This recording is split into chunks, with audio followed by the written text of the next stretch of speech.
everyone. Hey,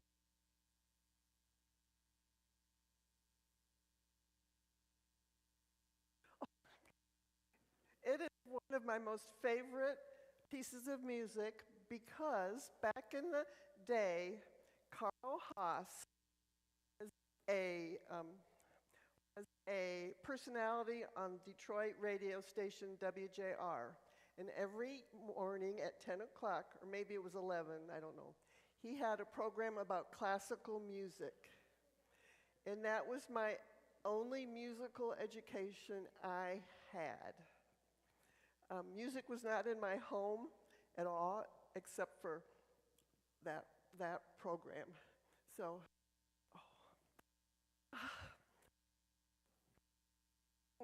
oh, morning, everyone. Can you? Okay. My name, and I will be serving as your worship associate this morning. Wait a second. We have a technical difficulty. Okay. I can't believe that 2026 is half over. I guess it's good because I stay busy, but I'm just getting older so much faster. I welcome all of you on Zoom, those at our sibling church in Valdosta, and those who are at home here in Florida or somewhere else. Thank you for choosing to worship with us today.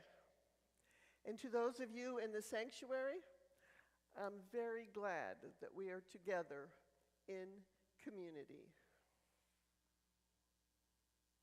I'm a cisgendered, tall woman of European descent.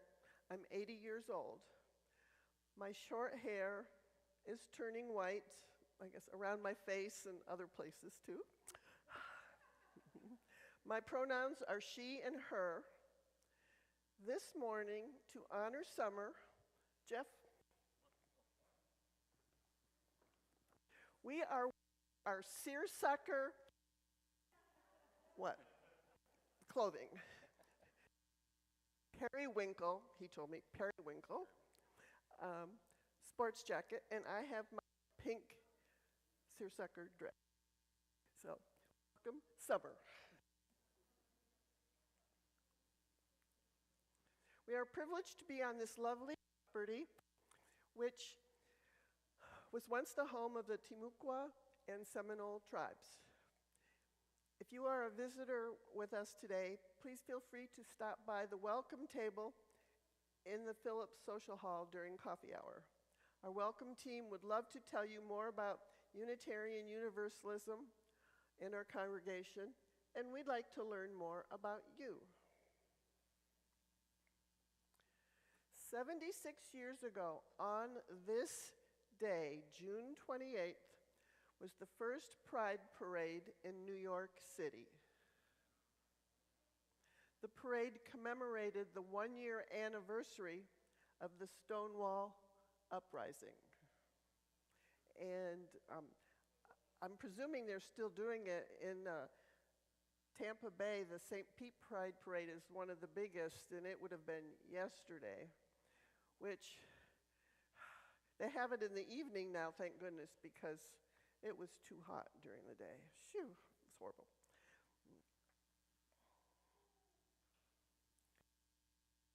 Morning.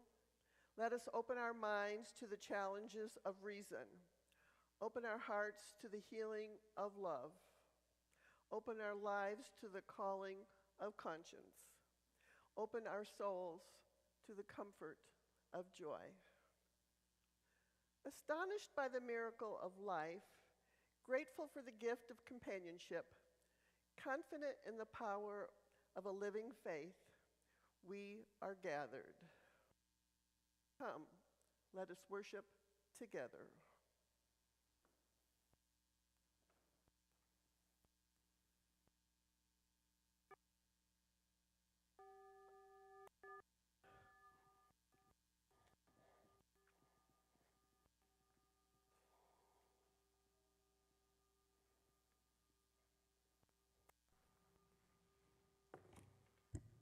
Good morning. I would like to invite Sue to come up to light our chalice this morning.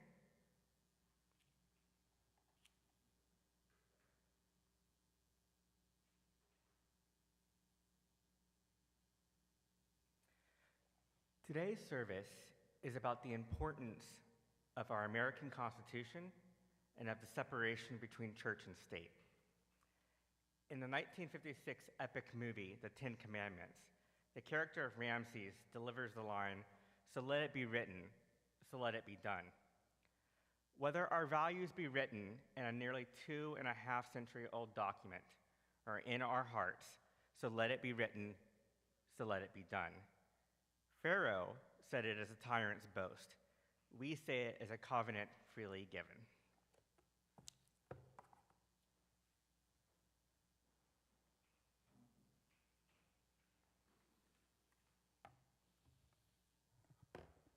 Good morning. My name is Jeff Stevens. I'm a member of this congregation. I have been since 2008. That sounds right, about right. No, she's saying no. So, oh no, she's saying now it is right. I am a 52-year-old white male, cisgendered, stand about 6 foot tall, and salt and pepper hair. Yes, there's still some pepper in it.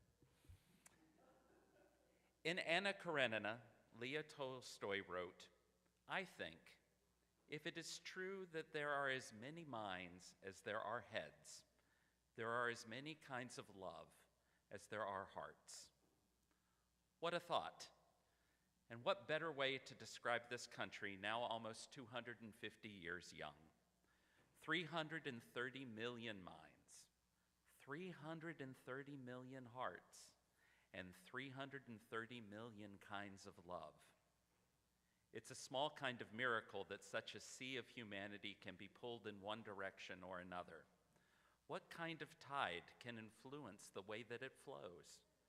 And when a storm crosses it and moves it in a frenzy of waves and eddies and swells, how does one cross it to a farther shore? This is not a new story, but it is our story, and one that each and every one of us is called to contribute to. Barack Obama said, "It fortifies you to say that yes, this has been part of a journey that we're on, and there's no reason to suggest that we can't get through this one either." I invite you all to take a moment to take the hand of the person next to you. And then repeat after me. We will get through this together. We will get through this together. Thank you. And now please join us as you are willing and able in singing our opening hymn, 1020 in your teal hymnal, Wo Ya Ya.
So I realized earlier I may not have introduced myself.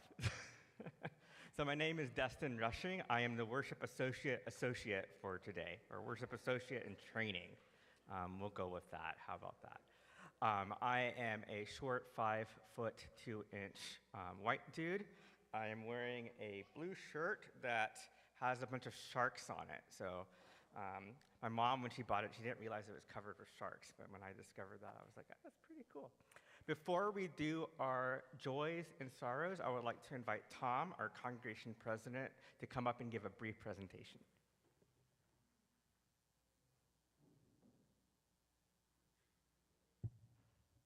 Thank you. I'm Tom Marisi. As Justin just said, I'm Destin just said. He's still Ryan to me. I know. I'm sorry, I'm teasing him. He's always teasing me. I want to make a special presentation today that we were unable to make on our annual congregation meeting on May 31st. So if I could ask Kirsten Flamand to come forward.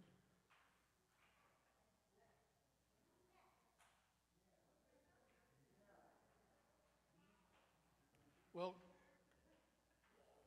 Kirsten, during that annual congregation meeting, we honored people who are outstanding volunteers. And you were one of those, but you weren't in town. So I would like to make this presentation to you and say it's in recognition of your commitment and leadership in the music program and Elder Odyssey for the fellowship. And thank you for your kindness, time, and effort.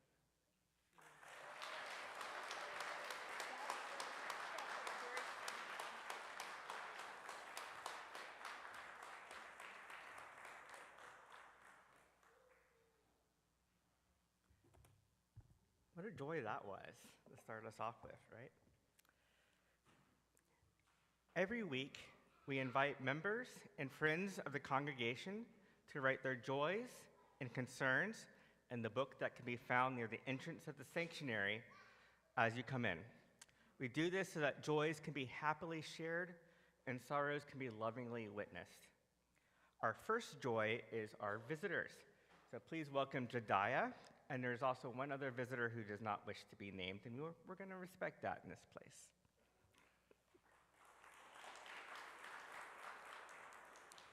To our visitors, whether it was some need for community, a spiritual yearning, or just, I'm curious what these UU people are up to, please know that you are welcome here. Every service is unique, so come again next week. Things are going to be completely different.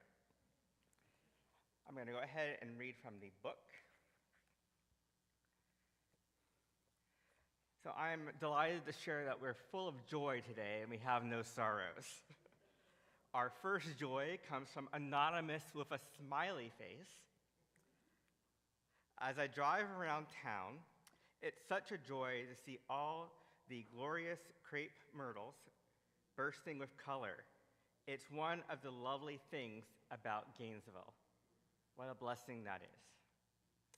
Our next joy comes from Sheila. Thanks to all the folks who have already agreed to give sermonettes in future services. I'm a big fan of the sermonettes. Are you all a big fan of the sermonettes? Good. I'm glad to hear that. And then our last joy is from Nancy Parkinson. Many thanks to Jonathan and Phil for cleaning out the cabinet last week. Thank you.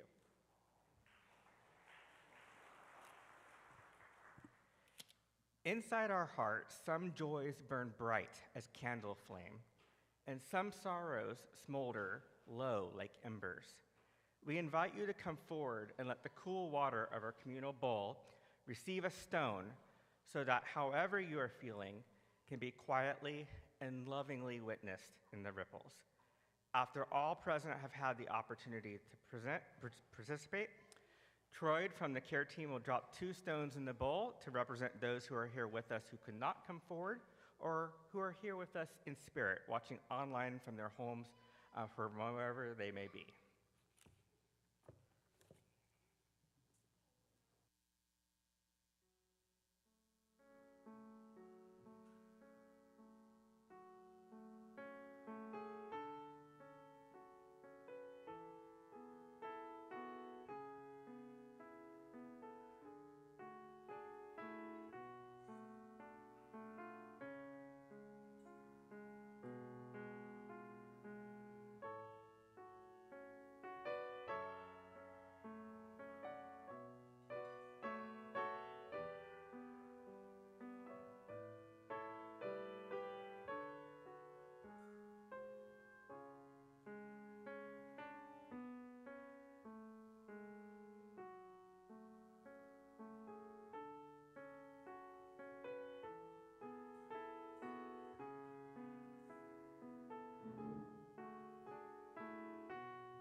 go. There we go. My name is James Chase, and I am the Director of Lifespan Faith Development here at the Unitarian Universalist Fellowship of Gainesville. I've been informed that I messed up a couple of times and called it Lifespan Faith Formation. My apologies, that's not my job description. That came from being in the UU world and talking to other people who do my job who have different names, so I apologize for any confusion. Lifespan Faith Development is what I do. And a big part of what I do is I work with our children and youth, but really I do lifespan. So I get to talk to everybody sometimes, which is sometimes why you'll see me in the pulpit, and sometimes I'll run programs that is for everybody. And I really love being here at the UU. I'm a white, medium-sized person with shortish, curly hair, glasses, and today I'm wearing a sleeveless red top and black pants. And I use they, them pronouns because I am non-binary. I don't feel quite like a boy or like a girl. And before we get started today, I'd like to bring our kids up. Any kids who want to come forward, you can come just grab a chair or sit with me or however you want to be. And today we're going to sing a song, but not before I say a couple of words. That's the boring part, and then we get the fun song. You can start to read the lyrics up there on the screen before we do the song, okay? If you've been in any of the classrooms with me, or if you've listened to me talk before, you might have heard words like justice. Who, raise your hand if you've heard that word before? I don't believe you. Hold on. I know y'all have heard about justice. Who knows about justice? That's when we fix things when they're broken, right? If something's going on that's hurting somebody, we say stop it. And we do our best every time. And we talk about things like democracy. Do we know what democracy is? I'm watching. Thank you. All right, so we've got some ideas about that too. And all of the stuff that we talk about when we talk about JetPig and things like that, really what it comes down to is we're trying to build a world, right? We're trying to build a world that is the right kind of world for not just us to live in, and not just the people who look like us or have the same skin color or think the way that we do, but we're trying to puzzle and do a lot of hard work to think about what kind of world can we live in for everybody. And that's a puzzle that I don't think anybody has found the answer to yet, but that's why we think everybody in this place and everybody should be working on it in their own time. Do we want a world where everybody feels safe in their skin? Yes. We want a world where everybody gets to feel safe. Do we want a world where everybody gets to have some nice things that make them smile? Yes. There's a lot of things in this world that we really want, not just for us, and not just for people who think like us or vote like us, but we want it for everybody. And that's a big, hard puzzle to solve. And before we can start even beginning to think about everybody in the world, we kind of have to start with who comes first? You have to know about yourself, right? And did you guys know, hey guys, did you know, Valley, did you know something? Did you know there are some people in this world who really don't like themselves very much? Did you know that there are some people who look at themselves in the mirror and they say, ooh, I don't like that. That's really sad, isn't it? To look in the mirror and not love who you see? I hope that feels really strange and unusual for our kids, and I hope that that feels like maybe something sad and soft and familiar, but like something loved in our adults. But it's hard work to look in the mirror and love what you see when we live in a world that says you're wrong.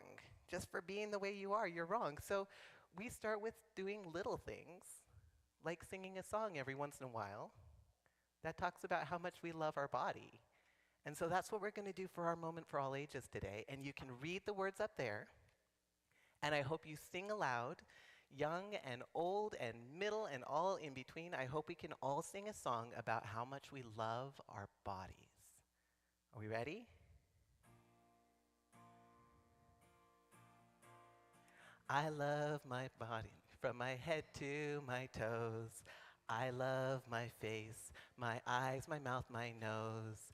I love the way I look when I look in the mirror. I stand a little closer just to see a little clearer. Who is that? It's me, and I am looking good as good can be. So what do I say? I tell myself I love me every day. I love my body from my head to my toes. I love my face, my eyes, my mouth, my nose. I love the way I look when I look in the mirror. I stand a little closer just to see a little clearer. I hope you can too. You're worthy of your own love, it is true. So what do we say? We tell ourselves we love us every day. So what do we say? We tell ourselves we love us every day.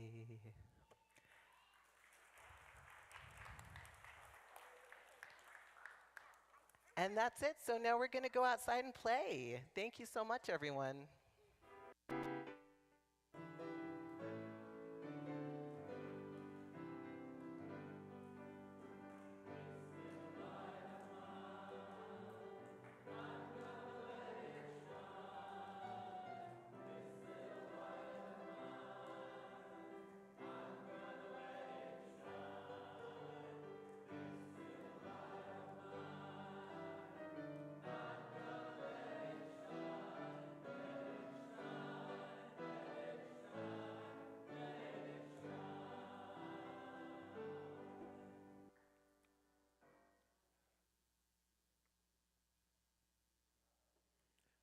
Our reading today is the poem Whistling Swans by Mary Oliver. Do you bow your head when you pray, or do you look up into that blue space? Take your choice. Prayers fly from all directions. And don't worry about what language you use. God, no doubt, understands them all. Even when the swans are flying north and making such a ruckus of noise, God is surely listening and understanding. Rumi said, "There is no proof of the soul." But isn't the return of spring and how it springs up into our hearts a pretty good hint? Yes, I know, God's silence never breaks, but is that really a problem? After all, there are thousands of voices. And furthermore, don't you imagine, I just suggest it, that the swans know about as much as we do about the whole business. So listen to them and watch them singing as they fly. Take from it what you can.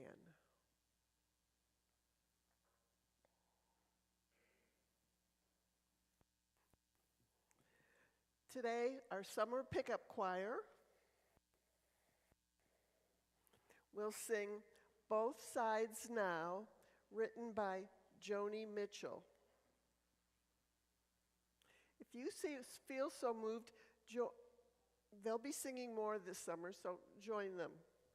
I think looks like a fun group. Feel free to sing along with the choir.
Today is the day that we have Share the Plate. All donations not otherwise designated will be with the Planned Parenthood Federation of America, Incorporated. PPFA works to protect and expand access to sexual and reproductive health care, and education, and provides supports to its member affiliates. Unfortunately, our local chapter ceased operations day before yesterday. Although defunded by the Trump administration, PPFA affiliates continue to operate health centers across the United States, being a trusted source of health care for people of all genders. You may place offering into the basket. It is passed among us. Give through the QR code that's on the screen. And yesterday I did it on the UUFG website in the donate. Makes it quick and easy. So will the ushers please come forward?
Hello again. In the 1980s, I was enthralled by a science fiction fantasy film named Krull.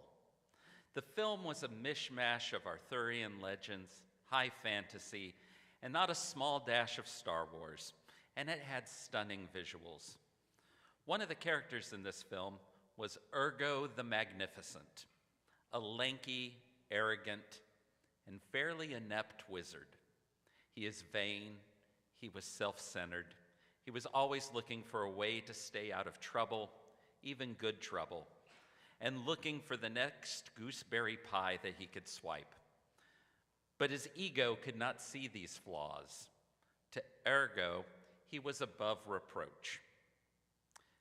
Ergo, Latin for therefore magnificent. That was how Ergo saw himself. When Ergo meets the heroes on his quest, he boasts proudly as he introduces himself. I am Ergo the Magnificent, short in stature, tall in power, narrow of purpose, and wide of vision. And I do not travel with peasants and beggars. Goodbye. Ergo, in my opinion, closely mirrors the concept of American exceptionalism. In this worldview, America stands tall as the only superpower. We pride ourselves as being committed to a manifest destiny that we can achieve if we stay purposeful to our path. And we have the far-reaching wisdom to see a vision of a future where freedom and democracy has been achieved throughout the world. The only thing that does not fit in this analogy is being considered short in stature. Humbleness is not a trait of exceptionalism, although a sense that we have to prove something to be perceived as more is certainly in the DNA of those who say that they would see our nation great again. Exceptionalism cannot see its faults. It cannot acknowledge that we are far from perfect and that we are a society that is made up of fallible human beings with all of their strengths and faults. As a nation, we are capable of great things, but also terrible things. And our history is a reflection of this inevitable seesaw pull of the human soul. The capstone of our perceived exceptionalism lies in the First Amendment of the Constitution. Enshrined in this covenant that forms our nation is the concept of religious liberty. Congress shall make no law respecting an establishment of religion or prohibiting the free exercise thereof. While speaking to the American Jewish Committee in May of 2001, President George W. Bush said, "It is not an accident that freedom of religion is one of the central freedoms in our Bill of Rights. It is the first freedom of the human soul, the right to speak the words that God places in our mouths." Our myth is that this religious pluralism and tolerance was present at the birth of our country. E pluribus unum, out of many one. Our diversity in praise, in word, in thought come together in a representative democracy that sees all men as being created equal. Ergo, we are magnificent. We know all too well that it took many generations for our country and its laws to measure up to the sentiment of these passages, and in many ways, we're still striving to meet them. The civil rights movement, labor unions, universal suffrage, tax and voting reforms are all rungs in a long ladder of our climb to meet these aspirations. The path to religious plurality was no different. Author and historian Kenneth Davis discussed this long road in his article, America's True History of Religious Tolerance. Davis explains that the idea that the United States has always been a bastion of religious freedom is reassuring, but utterly at odds with the historical record. Early colonial history was full of conflict between Protestant and Catholic sects. Not 90 miles from here, a group of Huguenots from France established Fort Caroline at the mouth of the St. Johns River. In 1565, the Spanish sailed from St. Augustine to destroy the colony and massacre everyone there, that they said was scattering the odious Lutheran doctrine in these provinces. In New England, Pilgrims and Puritans came to pursue religious freedom, but the Puritan fathers of the Massachusetts Bay Colony did not countenance tolerance of opposing religious views. Their shining city upon a hill was a theocracy that brooked no dissent, religious or political. Catholics, Quakers, and other non-Puritans were banned from those colonies. As early America formed, we saw a patchwork of laws that restricted religions. In Massachusetts, only Christians were allowed to hold public office, and Catholics were allowed to do so only after they renounced papal authority. In 1777, New York State Constitution banned Catholics from public office and would do so until 1806. In Maryland, Catholics had full civil rights, but Jews did not. Delaware required an oath affirming belief in the Trinity. Several states, including Massachusetts and South Carolina, had official state-supported churches. Prior to the ratification of our Constitution, Thomas Jefferson, as governor of Virginia, drafted a bill that guaranteed legal equality for citizens of all religions, including those of no religions, in the state. It was around that time that Jefferson famously wrote, "But it does me no injury for my neighbor to say that there are 20 gods or no God. It neither picks my pocket nor breaks my leg."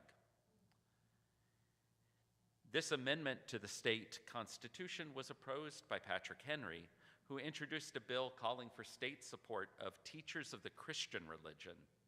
James Madison came to Jefferson's defense, writing an essay that was signed by 2,000 Virginians. In his essay, Madison declared that the religion then of every man must be left to the conviction and conscience of every man, and to exercise it as these may dictate. This right is in its nature an inalienable right. Madison also made a point that any believer of any religion should understand that the government sanction of a religion was, in essence, a threat to religion. Who does not see, he wrote, that the same authority which can establish Christianity in exclusion of all other religions may establish with the same ease any particular sect of Christians in exclusion to all other sects. Madison was writing from his memory of Baptist ministers who were arrested in Virginia. The Virginia Act for Establishing Religious Freedom was finally passed in 1786. The act is one of 3 accomplishments that Jefferson included on his tombstone, along with the writing of the Declaration and the founding of the University of Virginia. After the bill was passed, Jefferson proudly wrote that the law meant to comprehend within the mantle of its protection the Jew, the Gentile, the Christian, and the Mahometan, the Hindu, and infidel of every denomination. One rung climbed, and another with the First Amendment to the Constitution, but there were many more to climb. Anti-Catholicism was prevalent in the 19th century. Many believed that papists were attempting to assert control over this country. Anti-Catholic mobs burned convents in Boston. In Philadelphia, the city of brotherly love, anti-Catholic and anti-immigrant moods fueled the Bible riots of 1844, in which houses and churches were destroyed and at least 20 people were killed. Traces of this anti-Catholic sentiment were still present throughout the 20th century, which prompted President Kennedy to have to state he was not being controlled by the Vatican during his presidential campaign. At about the same time as these Catholic riots were occurring, Joseph Smith founded Mormonism and soon met with the violent opposition of the mainstream Protestant majority. In October 1838, after a series of conflicts over land and religious tension, Missouri Governor Lilburn Boggs ordered that all Mormons be expelled from his state. 3 days later, rogue militiamen massacred 17 church members, including children, at the Mormon settlement of Mahan's Mill. And in 1844, a mob murdered Joseph Smith and his brother Hiram while they were jailed in Carthage, Illinois. No one was ever convicted of that crime. And we've only scratched the surface. Fear and distrust of Wiccan and pagan sects persisted throughout these many centuries. Through westward expansion and the push towards manifest destiny, the religions and very lives of hundreds of indigenous cultures were threatened and eliminated. European anti-Semitism followed immigrants to the new country and was practiced institutionally as well as socially for decades. As the Red Scare gripped the country in the 1950s, atheists were lumped with godless communists in the hysteria that gripped our country. Today, Muslims have moved into that ever-present spotlight of fear and distrust that follows us up that long ladder of history. Wading into the controversy surrounding an Islamic center planned for a site near New York City's Ground Zero Memorial, President Obama declared, "This is America, and our commitment to religious freedom must be unshakable. The principle that people of all faiths are welcome in this country and that they will not be treated differently by their government is essential to who we are." A few weeks ago, the Secretary of the Department of Defense, sometimes called the Department of War, issued a directive to make changes to the military chaplaincy program. This directive made tremendous changes to the military's faith and belief coding system, which had been in place since 2017. That system was put into place to recognize the various and myriad ways that our members of our armed forces practiced religions and to make sure that they were given spiritual care. The change switches these now to be called religious affiliation codes, and it reduces the number of recognized faith codes from 211 to just 31. Secretary Hegseth argued that his new list of that expanded list of faith codes was impractical and unusable, and many of the codes were never used at all. He indicated that a significant majority of service members, 82% of whom identify as being religious, used only 6 of the codes. Hegseth went on to say, "This brings the codes in line with its original purpose, giving chaplains clear, usable information that they can minister to service members in a way that aligns with that service member's faith background and religious practice." Now, this change does not affect the ability of a service member to choose the religion to state on their dog tags. It does not also affect the ability of them to select a religious symbol for their burial marker when they are buried in Arlington or another national cemetery. But it does affect the ability of that service member to be ministered to in accordance with their religious practice. Of those 31 codes in the new system, 21 of which are for various Christian denominations. Other major religions, according to military.doc, are included: agnosticism, Baha'i, Buddhism, Hinduism, Islam, Judaism, and Sikh. However, there is no recognition of different denominations within those religions. Shia and Sunni Muslims are treated as one religion, as are Orthodox and Reform Jews. Some of the removed religions include atheism, deism, Druidic faiths, humanism, New Age religions, indigenous peoples' religions, paganism, shamanism, spiritualism, Unitarian Universalism, and various Wiccan practices. In place of these hundreds of removed practices, new categories of other religion and non-religious categories were created to represent them. The condemnation from military members and members of the chaplaincy were swift. One former chaplain told military.com, "When I raised my hand to become an Army chaplain, I swore that I would support and defend the Constitution. The First Amendment is the free exercise of religion for everybody. That's what I was buying into." That chaplain went on to say that the oath that he made years ago was never rescinded, which makes the new list an excuse for the failure to provide the free exercise of religion for all people. That's a travesty and a tragedy, absolutely. And as far as I'm concerned, it's a violation of the United States Constitution. The chaplain said that in the Army chaplaincy, the prime directive is to perform or provide for the free exercise of religion of all service members and their families. Essentially, those who cannot be identified struggle to receive the help that they may require. Another chaplain has tried to communicate to his superiors and to the secretary that studies have found that 8 in 10 service members that have suffered spiritual abuse or trauma affiliated to their religious beliefs can have negative ramifications on post-traumatic stress disorder. Having appropriate spiritual care is paramount for their well-being.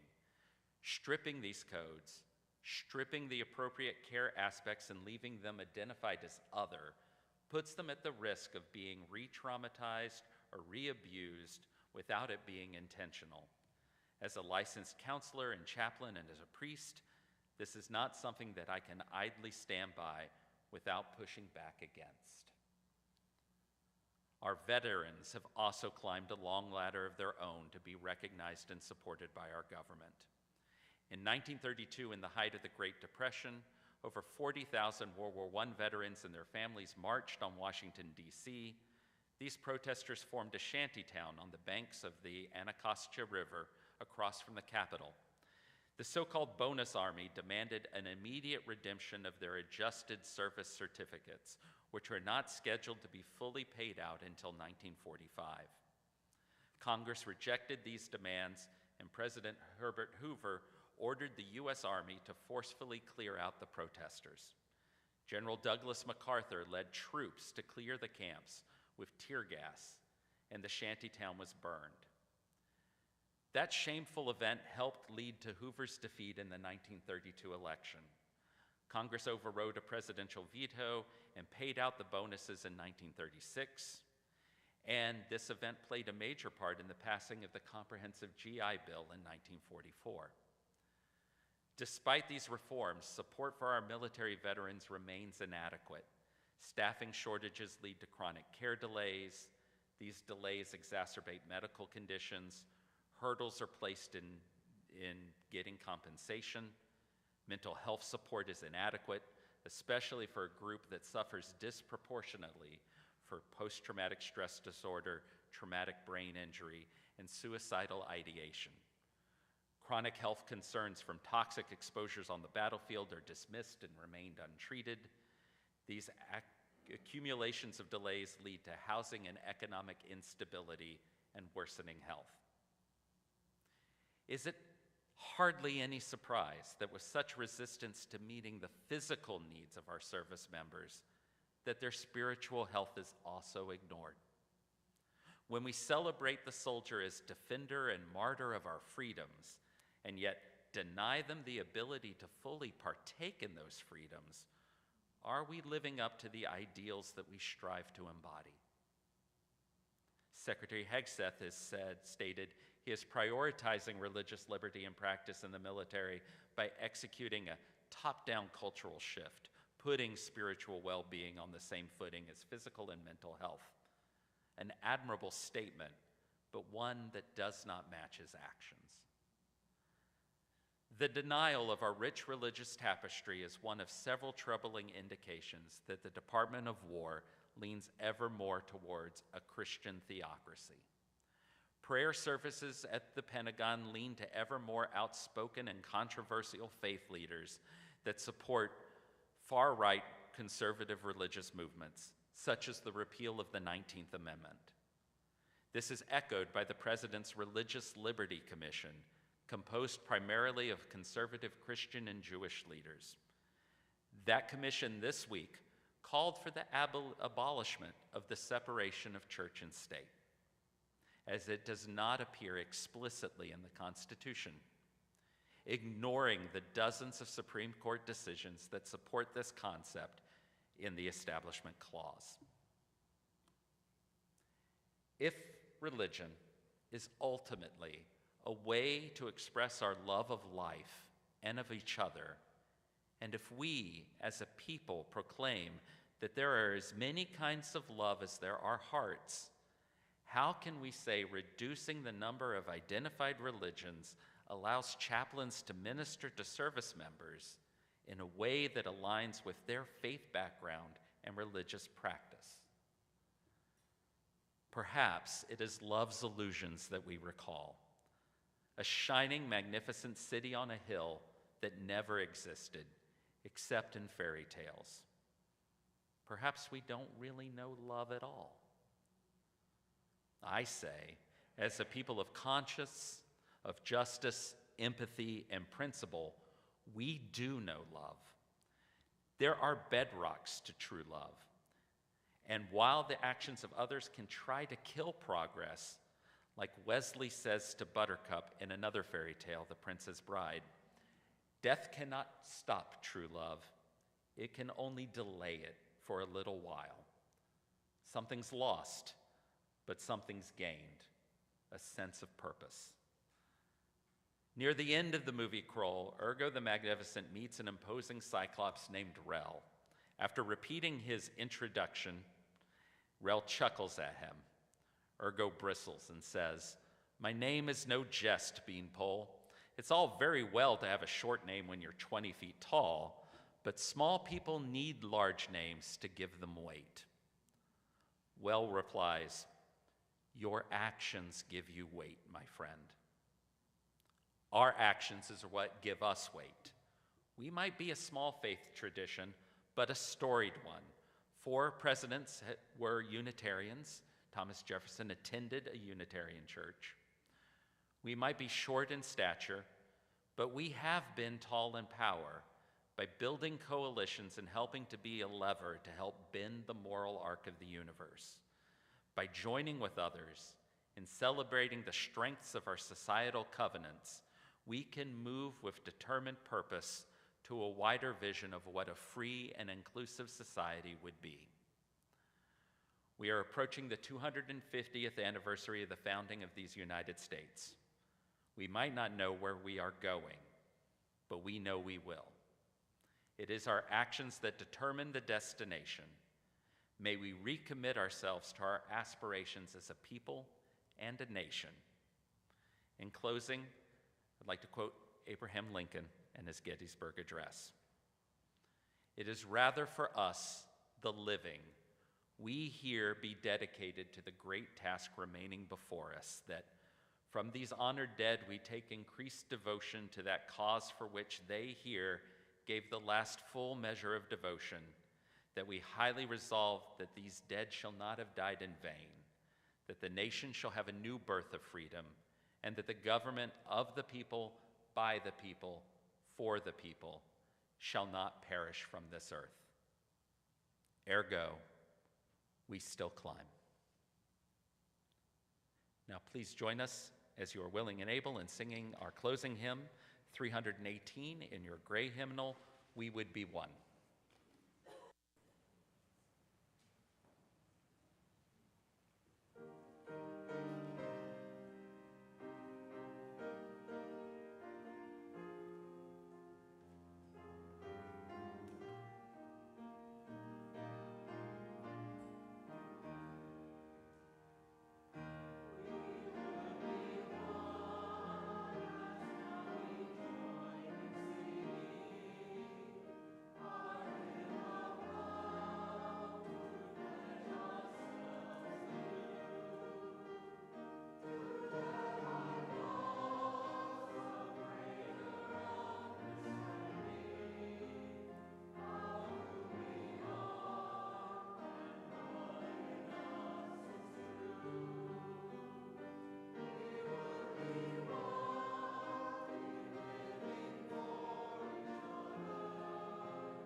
Sue will come forward and extinguish our chalice.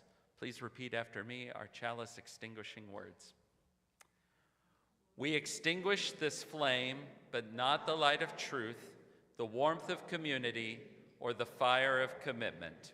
These we carry in our hearts until we are together again. James Madison called the United States an asylum to the persecuted and oppressed of every nature and religion. It is our calling to be a beacon to preserve that asylum. Pope Francis, the first American-born pope, calls for us to preserve freedom. Let us cherish freedom.